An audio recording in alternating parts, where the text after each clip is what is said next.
மரியாதைக்குரிய பாருங்க, அந்த சைடு பாருங்க, 2 நாடாளுமன்ற உறுப்பினர் அங்க நீ உட்கார வச்சுட்டு, இந்த சைடு வருங்கால சட்டமன்ற உறுப்பினர் வன்னியரசு உட்கார வச்சு, இப்போ அண்ணனும் பாருங்க, அடுத்து வரக்கூடிய நாடாளுமன்ற உறுப்பினர் உட்கார வச்சுட்டு, இப்போ என்னிடம் நீங்கள் கேட்பது அது நியாயம் தான் எனக்கு தோணுது. உங்களுக்கு ஒரு மாநிலங்களவை உறுப்பினர் பதவியாவது கிடைக்காமல போயிடும். இப்ப நான் என்ன கேட்கிறேன்னா, தென்பொதிகை சாரலில் மேற்கு தொடர்ச்சி மலையில் இருந்து வருகிற அந்த சுனைப்பான தண்ணீரை உணவை உண்டு குடித்த காரணத்தினால் ஒரு உணர்வு மிக்க ஒரு கூட்டத்தை என் கண் முன்னால் பார்க்க முடியுதுன்னா, இதே கூட்டம் எதை காட்டுதுன்னா தனிச்சு நிக்கிறாங்க. நான் கேட்கிறேன், அண்ணன் தங்கத்தமிழ் செல்வன் அவர்கள் சொல்றாருல, ஆமா நீங்கள் 13 கட்சி கூட்டணி தான்.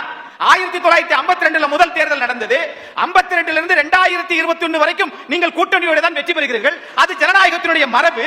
ஆனாலும் கூட நான் கேட்பது, நீங்கள் ஆளுகிற கட்சி தமிழ்நாட்டில் நீங்கள் தான் ஆளும் கட்சி, மெஜாரிட்டியில இருக்கிறீங்க. ஏன் நீங்கள் சேலத்தில் மாநாடு, உரிமை மீட்பு மாநாடு நடத்துறீங்க? அது தனித்த செல்வாக்கை நிரூபிப்பதற்காக.